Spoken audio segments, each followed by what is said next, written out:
Renovating a house is expensive. I am here to say that being a homeowner is not all butterflies and rainbows. It's definitely not what I thought it would be, at least not yet. I'm stressed. Buying a house does not make you successful. Don't worry, I did it by myself at 30. If you're not careful when buying a home, you'll end up like the homeowners we'll see today, with a home you hate, a mortgage you can't afford, and you'll be forced to give away your wealth for pennies. If you've ever considered buying a home that needs to be renovated, pay close attention to this next clip. One of my largest dreams when I was young was to own a home. And now that I'm here, renovating a home is... If you could buy a home, would it be in the exact state you need it to be in? Or a state that is close enough to what you would want it to be in? Take it, okay? Because renovating a house is expensive. Renovating a house is expensive. And I'm not broke, but I don't like to see my bank account deplete so quickly. We just paid our rent, and then a few days later, $1,200 on some rock drywall? First of all, she should be proud of fulfilling her lifelong dream. When buying a home to live in or as an investment property, you have to decide, do you want something that needs to be fixed or something that's more turnkey and ready to go? If you're interested in a home that needs work, consider the FHA 203K program. It includes financing for the loan and also for renovations. There's also lots of support throughout the process. It's only for primary residences though, and you can purchase up to 4 units. Whichever way you go, you just want to make sure that you understand the process. Buying an older home versus a newer home is a big debate. Let's hear your thoughts. If you can buy you a tiny home, a prefabricated home, build a home out of box, build a box home, get that. If you can mail order a house, get that. Buy some land and order a home. Do not buy an 105-year-old house in Rhode Island. Don't do it. I'm glad I did. But if you can avoid it, avoid it. Rent till you can't rent no more. God damn it. So she brings up a good point here with the tiny and prefab homes. We've discussed that a lot on this channel. And the way she said order a home to me was very funny. Let me know if I'm the only one who was laughing at that. She also said don't buy a 105-year-old home. Let me know in the comments, which do you prefer, older homes or new construction homes? So you need more than just a down payment and closing cost when buying a home. This next clip is going to explain why. I am here to say that being a homeowner is not all butterflies and rainbows. It's definitely not what I thought it would be, at least not yet. I'm stressed. I have buyer's remorse and I'm like, what the hell did I get myself into? My washer that I just bought is leaking. The sink downstairs is leaking. My air does not work, just found that out. It's gonna be in the upper 70s this week. I have hyperhidrosis. That means I have excessive sweating. How am I going to survive this week? I'm gonna be a sweaty, bloody mess. I just bought cameras to hook up and they only detect certain things when they want. Yes, I've tried all the different features and enabled all of the things, created all the different zones, and they still only want to work when they want to work. What's the point of having cameras if they're not detecting everything you want them to detect? I don't have money to buy all the things that I need, so I am so disorganized. As you can see, nothing has a place. I'm not broke, but I also don't have money to buy everything I need right now because things are so expensive. And you know how they say, like, if you're living in a mess, your life is going to be 10 times more stressful? That is me. I hate living with a mess. I hate not having any organization. It's really getting to me. Oh, and my heat decides that it wants to work whenever it wants. Can't figure that out either. I thought that was the only thing that worked, and apparently it's not. I wanted to live in a condo, so everything was already taken care of for me. You don't have to worry about the lawn. You don't have to worry about repairs. Because in a condo, they take care of that for you. But I couldn't find one in my budget. So here we are. Just know, it is not all fun. I'm stressed. I'm barely hanging on. I'm curious how long she's owned the home and what her inspection showed. If she just moved in, then something may have been missed. As a homeowner, everything is your responsibility. There's no calling the landlord anymore to fix things. You also have to be financially prepared for this. If you don't want to cut grass, then don't buy a home that has grass. For those with security systems, video doorbells, etc., let me know which specific system you use. Her being overwhelmed makes sense. Homeownership is a tough transition for some people. And so at the end of the day, I hope she keeps the house. It's been recommended that a mortgage should be no more than 30% of your income. But is it realistic? Let's find out. I'm having a little bit of buyer's remorse with our house. We bought about a $500,000 home. Okay. And we make about $10,000 every month. Okay. Well, how much is your mortgage payment? $4,000. Okay. Yeah. That's why you're feeling that. You're about 40% of your income. And we would suggest that you be somewhere around 25%. Are you, both you and your husband working? Yes, I'm a virtual teacher. He owns a body shop with his dad. So we're both working, and I want to sell, but I don't want to pay capital gains tax. Yes. Well, let's look at this logically. All right. You're in at 40%. Now, the question is, can you find a way to increase your income by 15%? I feel like we're kind of maxed out with a 3-year-old and a 3-month-old. That's the reality of the situation. If you can't see a clear path to increasing your income 15%, so you're closing this gap, and then it's sitting at 25, 28, even 30%, right? Where it's a lot more comfortable, then you do need to consider some situations going forward. Now, let's look at this capital gains thing and with real numbers. Okay, let's say that you bought it for 500. Let's say you sold it for 540. So that's a gain of 40%. And your capital gains rate is based on your income bracket. So based on where your income is, I think in your case, you're probably going to be at the 15%. You know, you're either going to pay 15 or 20, I believe, if I'm saying that correctly. But 15% of 40,000. Their mortgage is likely 40% of their take-home pay. And the general recommendation is that your mortgage should be no more than 25 to 30% of your take-home pay. But that's very tough, especially in expensive cities. Now, I've even recommended that, but it really depends on your personal situation. If your bills are low otherwise and you have little to no debt, it may actually work out for you. So one rule of thumb is that you should not buy at the top of what you're approved for. So for example, if you're approved for 500,000, you should aim to buy a house that is cheaper than that can fit most of your needs. Let me know, have you ever paid more than 30% of your income towards your mortgage? Also, do you think she should actually sell the house? Let's see what they recommended to her. I would sell. Because I was thinking of just staying here another year and just keeping it real tight with the budget. And then how tight is it? You know what? Are you able to make it work? Yes. Without credit cards? Yes. If you can make it work for a year, then stay. If you can't put food on the table, you got to get out. Yeah. Okay. Yeah. No, we're not doing credit cards. My husband he likes his toys, so we have a third vehicle. We've got a truck, probably worth about $15,000. And I think we could. He's not going to like me. He ain't going to like me. But if I had been one half of this bad decision, I would then be going, all right, I'm going to start selling stuff and we're going to stack some cash. Well, yeah, because you're going to sell that truck because the time is going to come for you guys to move, and you want to know what you're going to need? Moving truck, boxes, tape, all that stuff that costs, and that truck is going to come in real handy to pay for all that. And he's a very talented guy doing body work. I'd like to challenge him to work a couple Saturdays. I know you need him at home. I'm going to get yelled at by Jade on Saturdays. But if I was this tight, I want to go find some margin, and I'm going to go work. Yes, Ken. Huh? Men should work. I'm not going to leave you stranded, but I got to go make some money.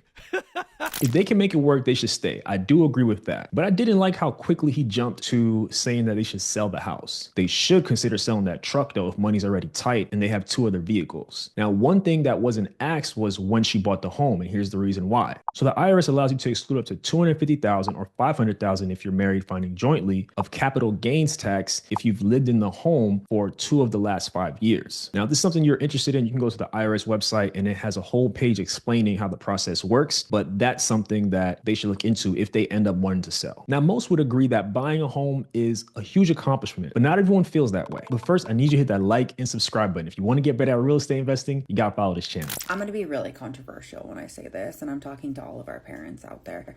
Buying a house does not make you successful. Don't worry, I did it by myself at 30, and so I'm going to walk you through why I would never do it again. Specifically in California or LA, and I mean by myself. I signed those documents as a single woman, first and last name, because that's how they do it. If you have a partner that would split that with you, I think that's a completely different story. Again, bought my house by myself in LA. Let's go over the pricing. I bought a townhouse in LA, a 1-bedroom, 1.5 bathroom. It was $465,000. I bought it in 2021 because I thought that was going to be the cheapest thing possible. I had an interest rate of less than 3%. It was 2.99%. Things that I could not have factored in. HOA increasing. My HOA from month 1 went to $299, and then year 3 went to $486. One major factor that impacted her was living somewhere that has an HOA, because as we know and we've talked about recently, HOA fees are unpredictable and they typically go up over time. I wonder also if she bought more home than she could afford, and the fact that her HOA fees increased by 62% in 3 years is crazy. So here's the hot button question that many of you have mentioned in my comments. Do you think people should buy a home, condo, whatever, if they are on a single income, or does it really take 2 incomes to buy a home? And is that the best thing to do? Let me know what you think. You're not guaranteed to make a huge profit when it's time to sell your house. Let's hear how this worked out for her. The reason I'm talking about this is because my house is on the market. I am selling it for $535,000, okay? So I'm gonna minus broker's fees, improvements, escrow fees, title insurance, and corrective worker repairs. With that being all added up, my profit at the end of the day for 4 years is $15,206. I put 10% down. That's $46,000, okay?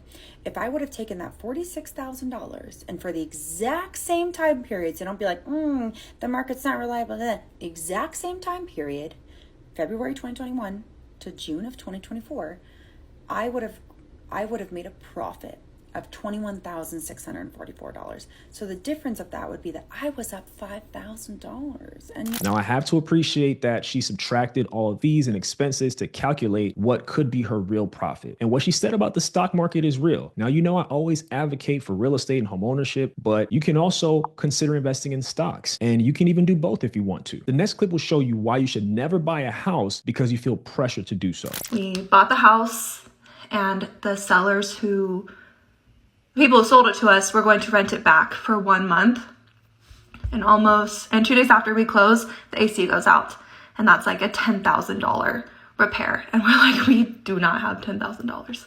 Anyways, everything worked out. We moved into the home, tried to get settled. I hate everything about it. I am not happy. I don't like it, but what can we do? We were not in a good financial situation. We could afford the house, but just things were stressful. But 4 months later, 3.5 months later, my husband got a new job and had a raise, and we're like, the housing market's still crazy, but interest rates are good. Let's look for a new house. So we bought a new house, and we sold that house 6 months to the day from when we bought it. So thank goodness that worked out, but it was absolutely terrifying and just stressful in the moment. She mentioned the market craze and pressure. People were acting like they'd never get a chance to buy a home again in the last few years. People skipped inspections, bought sight unseen, and overpaid for properties, paid way more for properties than they were worth. That behavior is a big part of the housing mess we're in right now. And if you feel hesitation for a legitimate reason, you should reconsider. Don't ever feel forced to purchase a home. I don't care what anyone tells you. Never buy a home without an inspection, or you can end up in a terrible situation. My worst case of buyer's remorse was an almost $300,000 mistake. It was 2020. My husband and I had just moved across the country with our 1-month-old baby. He had separated from the Air Force, and we were looking for a place to live, to rent. And everything was so expensive. This is really hard to do in the camera. We were trying to find a place to live. We were not planning on buying a home. We did not think that was in the cards for us. That was like a maybe 5 years away type of deal. But we learned that through the VA, you can buy a home pretty easily with a minimal amount down. So we started looking at homes. And I was dealing with a lot of postpartum issues. Like I had a traumatic labor a few days after, and my baby was not doing okay. And I was dealing with that. My husband had just started a new job. We were looking for homes, and this was during the market craze. Like things were going fast. Like you had to find a home, put in an offer like 2 days later. And so we felt a lot of pressure to buy a home. And so we put in an offer on one, and they accepted our offer, and we were starting going through the process. And I don't know, I just had some red flags, had some hesitations throughout the whole thing, but I just kind of chalked it up to, oh, you're postpartum, like the anxiety is normal, like lots of things are happening, it's okay. So if the AC went out so quickly, I'm wondering if they even got an inspection. And if they did get one and ignored the warning, that's a red flag. She also didn't have the $10,000 to fix it. And this is why you should have several months of expenses saved. This is how people can end up in very bad credit card debt. I really hope they didn't upgrade and end up in an even worse situation, but I do appreciate her transparency and sharing her story. And it's very important not only to get an inspection, but to not ignore red flags, because there are times when inspectors point out red flags and sometimes the home buyer ignores it. Don't let that be you. If you've ever debated whether your first home should be your forever home, pay close attention to this next clip. Your first home is not your forever home. I know when y'all start the home buying process, you overly excited, you approve, you get to do something different. Some of y'all breaking generational curses, so on and so forth. The ultimate goal is to buy a home for sure. But also the ultimate goal is to generate wealth off your home. Unlike rent, every mortgage payment that you make is building something that's called equity. As the equity build up over time, sell that home. I can't preach it enough. I bought my house during the pandemic. I plan to sell my home next year. Right now, I'm looking at over $150,000 profit if I sell right now. The market is still going up while y'all thinking that it's finna be a recession. People finna start losing their home. Nope. Eventually you're gonna have to adjust to the economy. Rent is raising just like the market is raising. With that being said, if you're in position to get a home, get you a home. So what if your credit score is not up to par? But if someone willing to give you that home, get the home. Take the first year and focus on getting your credit on track. Because guess what? You can always refinance. Once you refinance, you can focus on that equity building in your home. But you over there paying them people $1,500 in rent and $2,100 in rent, but you keep saying you can't afford a home.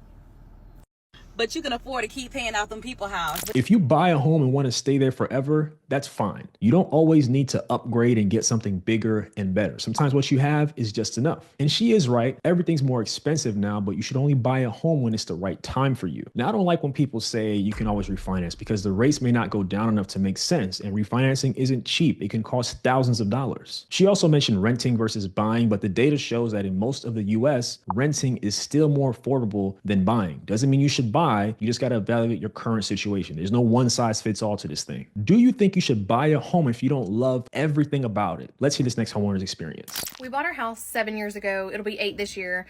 And at the time, there were only 4 of us. And we moved in a couple of months later, found out I was pregnant with our youngest. So now there's 5 of us. But when we toured this house, one thing that I didn't love about it was the laundry room. I don't even want to show the whole thing, but it is very small. And it's kind of like a catch-all for everything for us. But at the time, I was like, well, I don't hang out in here a lot. Like, it's fine. I could just shut the door. Not a big deal.